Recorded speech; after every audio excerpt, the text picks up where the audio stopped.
y quizás no saben muy bien de quién se trata, quién fue, qué hizo, por qué tiene su nombre en varias calles y en varios pueblos, y por qué quizás no sabemos tanto sobre él. Le doy la bienvenida al doctor Abel Cornejo, que ya está con nosotros. Bienvenido, doctor, gracias por venir. Muchas gracias por invitarme, Fran. Tanto tiempo. Tanto tiempo. Bueno, decía Borges que la amistad no necesita de la frecuencia. Así es. Así que Este es el caso. este es el caso.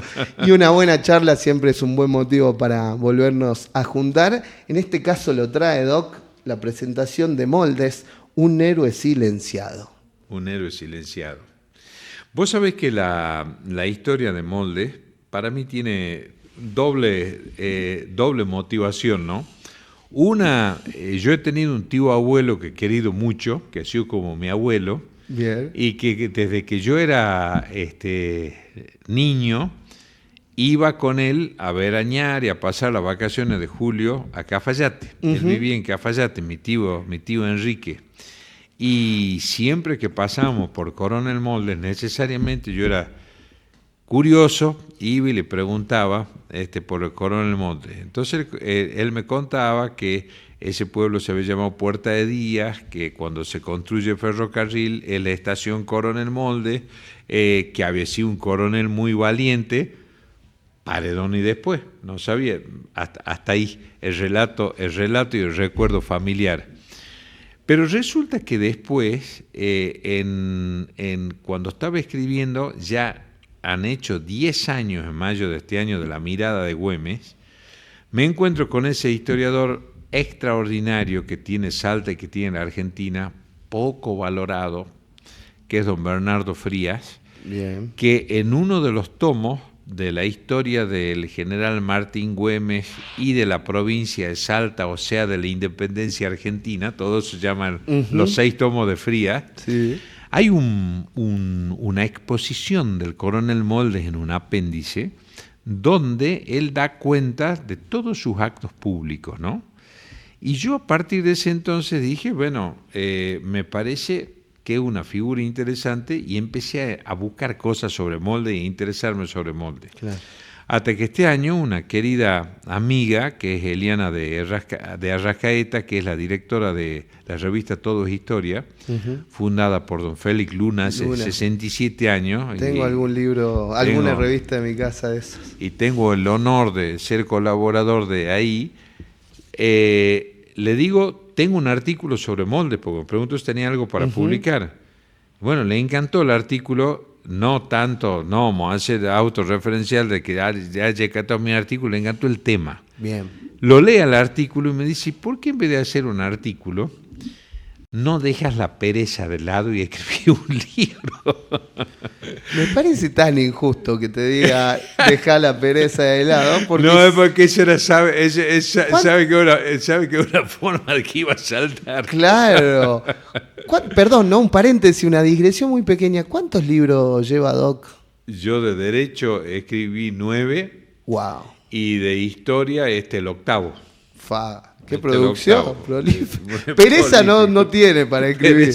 Pereza no. ¿Y qué le pide a la inteligencia artificial? Escribime un libro de Moldes. No, bueno. No debe saber la inteligencia artificial. Te aclaro que acabas de dar una tecla que está buenísima, ¿no? Bien.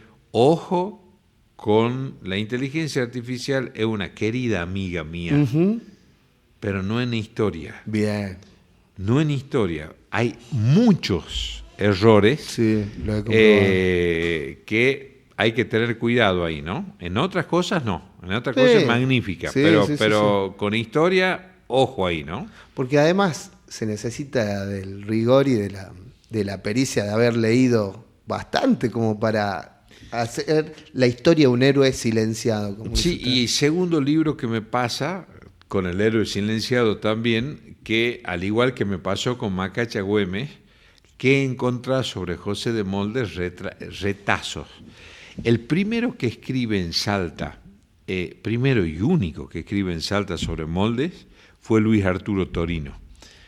Un libro que se llama Semblanza al coronel Moldes, un libro chiquito muy interesante, escrito por los 90, principios de los 90, ¿Del siglo XX? Del siglo XX, y ahora lo volvieron a reeditar.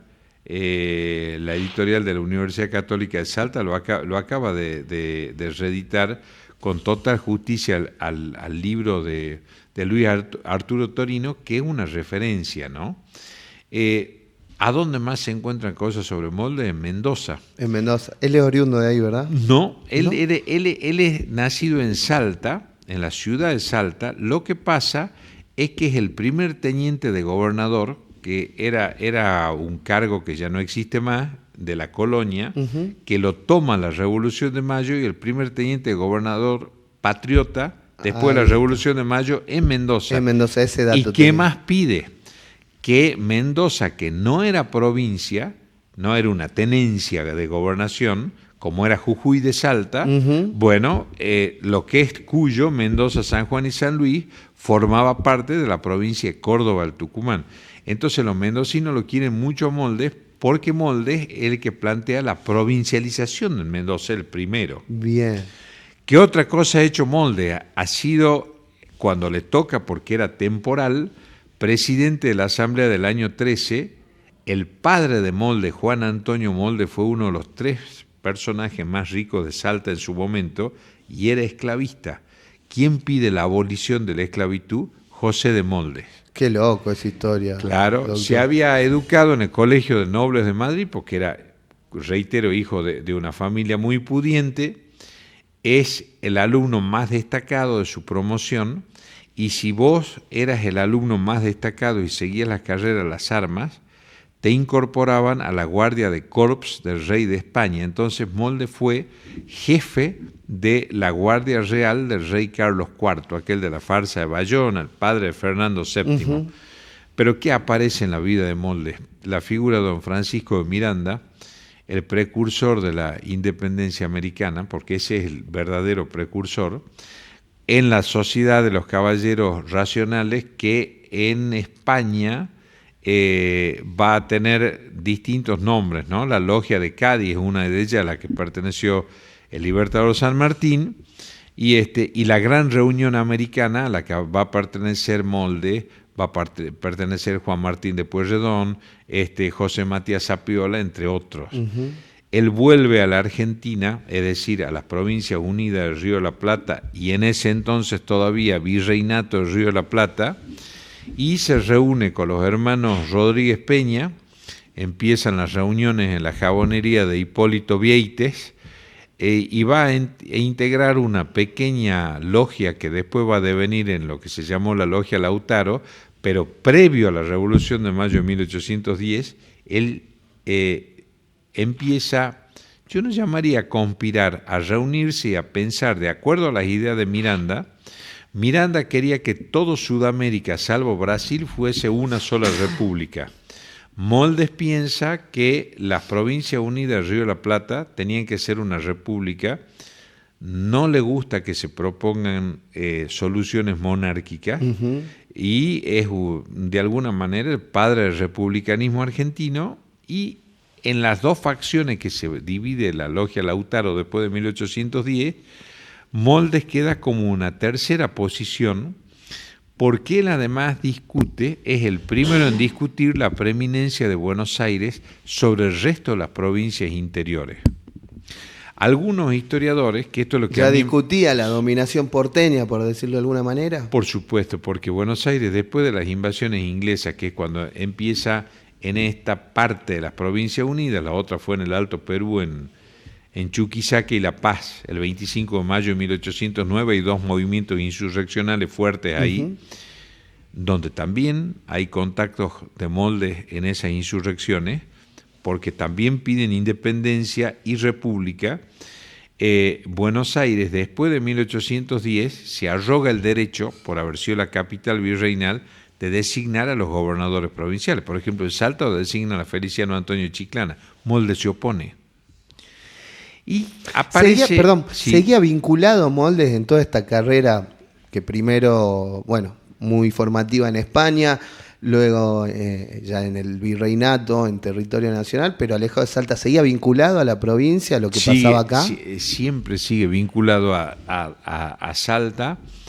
no hacía los negocios de su padre. Bien. Es un hombre de fortuna Moldes, moderada, pero después muere el padre de Moldes y uno de sus hermanos varones, tiene 2 hermanos varones más y 5 hermanas mujeres, pero Eustoquio Moldes, que también era una persona que luchaba por la independencia y tenía ideas revolucionarias, establece contacto con José Gervasio de Artigas y por ende Moldes también.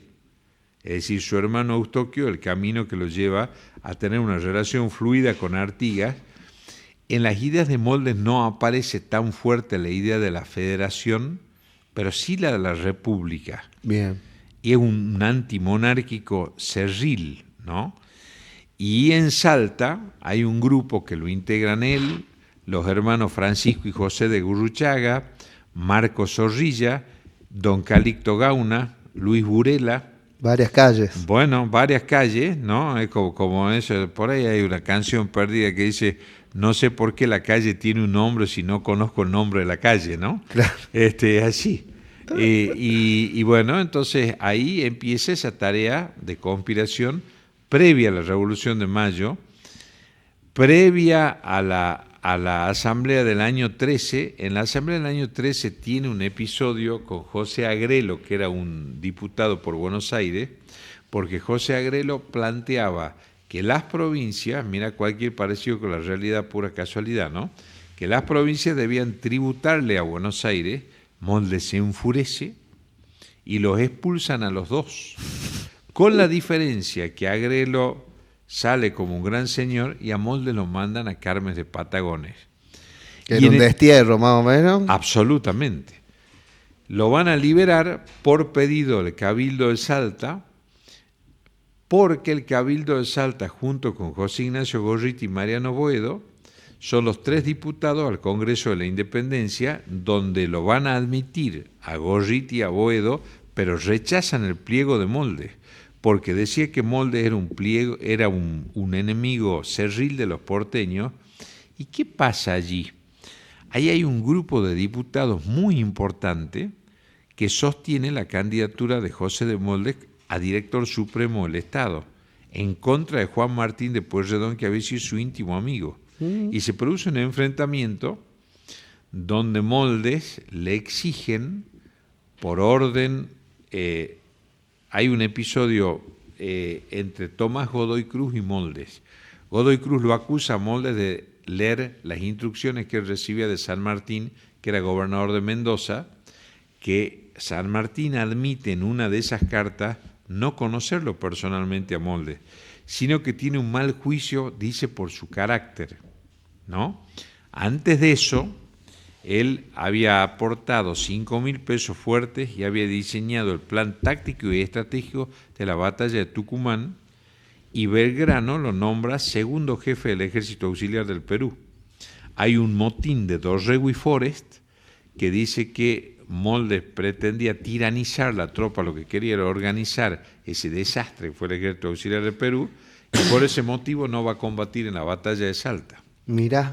Y lo nombran en ese interregno después de la batalla de Tucumán y antes de ir preso en la Asamblea del año 13, jefe de la policía de la capital, y hace un manual reglamentario de la policía de la capital, Capital Federal. Capital Federal, que todavía no lo era, Claro. pero era la ciudad de Buenos Aires.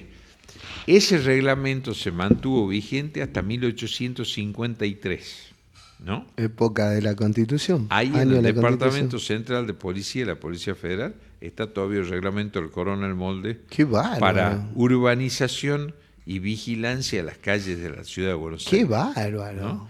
Y después de este episodio de Tucumán, donde no se acepta el pliego, él tiene una diferencia con Güemes en el sentido de que ¿qué pasó? ¿Cuál es son esas cuestiones que se dan en la historia, pero porque se hayan dado no deben no describírselas, ¿no? Uh-huh. ¿Qué quería Güemes en 1816, además de la independencia? Claramente quería la independencia. No se pronuncia expresamente sobre un sistema de gobierno como Moldes. Güemes era confederativo, pero Güemes pacta con Pueyrredón que le saque el ejército auxiliar del Perú, porque había tenido todo el episodio con Rondó, el pacto de los Cerrillos, y pide quedar solamente con sus escuadrones gauchos. Pueyrredón, a cambio, le saca el ejército auxiliar del Perú, pide la detención de Moldes, y porque dice que es un revoltoso, y alude a una carta de San Martín. San Martín le manda una carta a Belgrano donde dice que la figura de Moldes es una figura como revulsiva, lo van a detener, lo mandan preso a Valparaíso y cruza engrillado la cordillera. Él le pide clemencia a San Martín por eso, y quien lo va a liberar en Chile a Moldes va a ser el libertador Bernardo O'Higgins, a quien conocía desde España. ¡Qué y tenía un gran bárbaro! afecto O'Higgins por Moldes.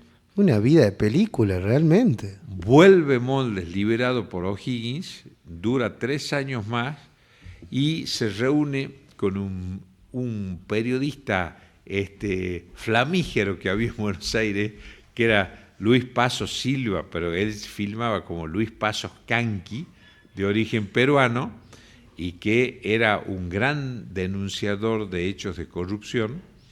Y en 1824 va a morir envenenado y no se conoce dónde está la tumba del coronel Moldes. Se cree que está en el viejo cementerio del norte, que es el cementerio de la Recoleta, pero si uno pregunta a los guías turísticos, a los guardianes del cementerio de la Recoleta, ¿dónde está la tumba del coronel Moldes?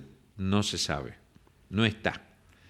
Esa es la vida, muere No hay a los una 39, lápida por ahí. muere a los 39 A años. los 39 años. A los 39 años. Qué vida de película para 39 y años. Tiene otra cosa, Fran, muy importante de destacar. Perdón, ¿qué se supone de morir envenenado?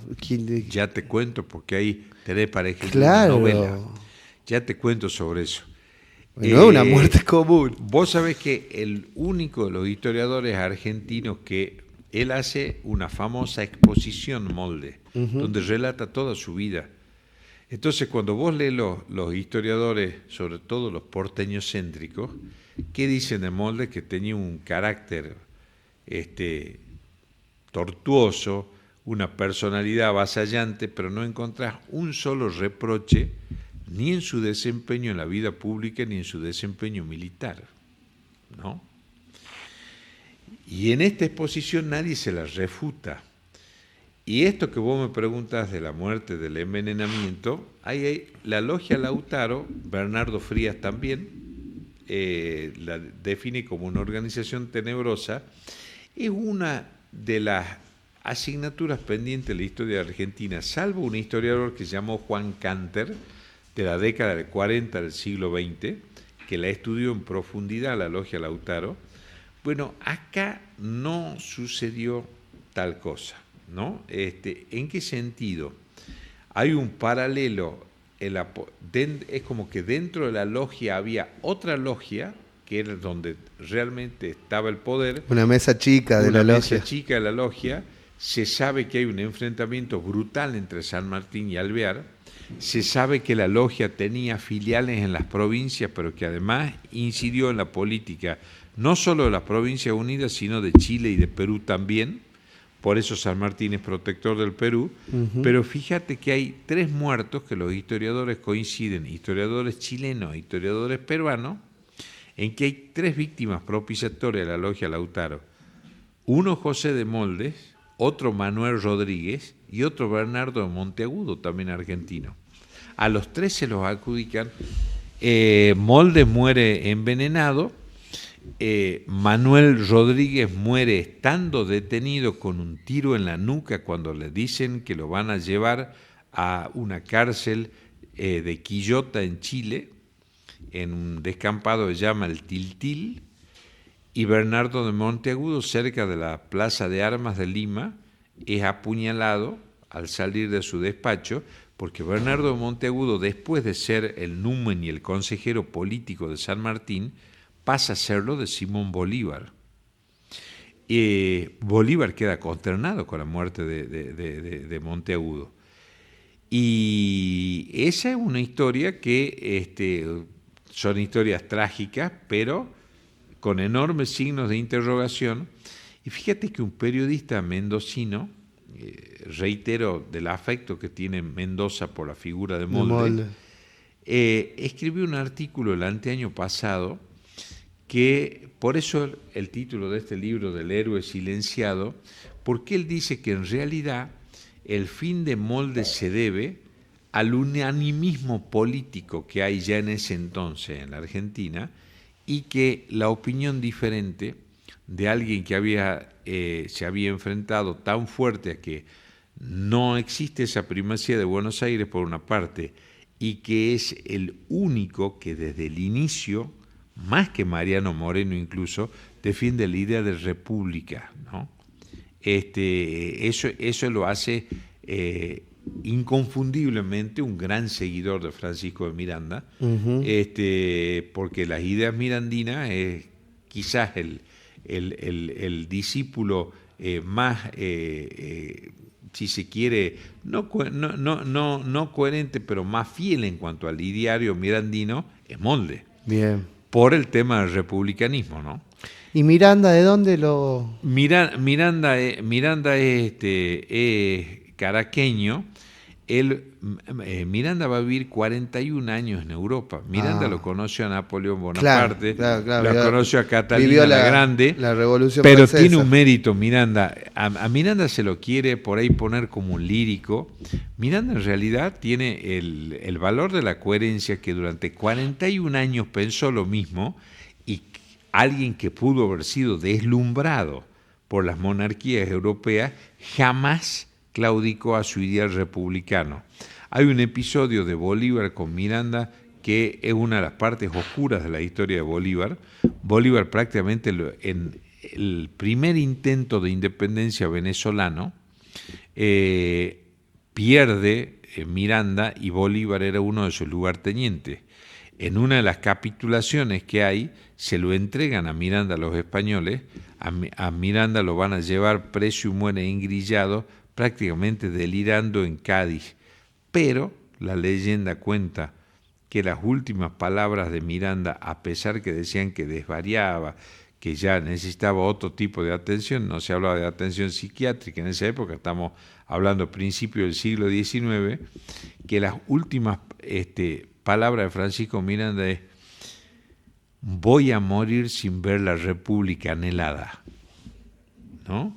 Entonces, en esa sociedad de caballeros racionales que funda Francisco de Miranda, evidentemente en la figura de Molde, el más próximo de los discípulos de Miranda es Bernardo O'Higgins, que cuando Miranda habla de O'Higgins, habla de Bernardo Riquelme, porque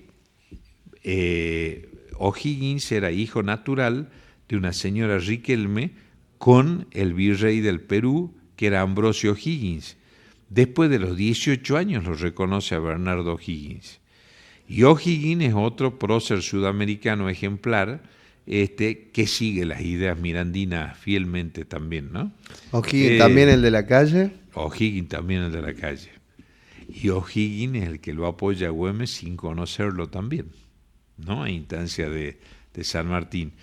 Pero bueno, encontramos en esta figura alguien realmente relevante dentro de la historia argentina y dentro de la historia de Salta, donde aparece total y absolutamente olvidado, ignoto, no se sabe qué hizo, y realmente es un personaje que llama muchísimo la atención. Me respondí un poco. La última pregunta era, cuando uno escribe un libro, tiene el trabajo, la destreza, el esfuerzo, el sacrificio, la investigación previa. Cuando uno escribe un libro, lo hace generalmente con un propósito. ¿Cuál es el propósito de escribir sobre Moldes, el héroe silenciado? De acuerdo a las distintas cosas que he leído que decía Moldes, hay un paralelismo importantísimo con el siglo XXI. Es una suerte de obsesión la que tiene Moldes sobre la justicia y su función dentro de una república. Sobre todo porque él le habla en 3 procesos sin causa. Claro. No busca abogado. Le dicen muchas veces que él necesitaba un abogado. Y dice, ¿para qué quiero a alguien que me defienda si no tengo de qué defenderme ni cómo defenderme? ¿No? Bien. Hacen una especie de comisiones especiales, saliéndose de lo que prescribían las leyes de India que estaban vigentes todavía, y esos tribunales especiales que los van a juzgar a Moldes, lo van a mandar a Patagones, lo ponen preso en Salta o lo mandan a Valparaíso, no eran jueces propiamente dichos, ¿no? Entonces, bueno, la importancia que tiene la postración de la condición humana, que una figura de estas características, impoluto, no le pudieron encontrar absolutamente nada a Moldes, pero pensaba diferente y denunciaba ya en ese entonces diferentes hechos de corrupción. Sin duda era una figura muy molesta. ¿Cuántos Y en contra del predominio porteño. Y en contra del predominio porteño. Bueno, ahí está, eso es lo más actual, eso es lo más actual de todo. Tenía el ideario de la República. Alguien que discutía la hegemonía o la mesa chica del poder y sobre todo que criticaba el predominio porteño. El primero que advierte... El pecado que no le perdonan a los dirigentes políticos del interior a lo largo de toda la historia argentina. A lo largo de toda la historia argentina, tal cual. Y además en eso, en ese aspecto Moldes, es increíble, pero es el primero en advertir algo que lo hemos hablado tantas veces nosotros acá al aire, sobre las asimetrías que se generaron 200 años más tarde y que antes no eran tantas. Claro. ¿No? Entonces él sí advierte eso, que si realmente quería formarse un país igualitario, lo primero que había que ver, Moldes va en una idea muy de avanzada en esa época, ¿no? Hoy sería de avanzada, que es el tema de que cada provincia administre sus propios recursos. Si podía o no, era una incógnita. Hoy ya no es una incógnita, porque si no puede administrar sus propios recursos, la Constitución te brinda el instrumento de la región. Pero lo valioso de él es que lo pensó y lo dijo hace 200 años, y de alguna manera le costó la vida, ¿no? Sí, sí. Doctor Azó, muchas gracias. Un honor, como siempre. Repitamos la invitación. Bueno, es el jueves 30 de julio a las 19 horas en la Usina Cultural. Así es, vayan a ver la presentación del nuevo libro, ¿qué sería? 18º, 19º ya. Vayan ahí, se van a enterar. Vamos a una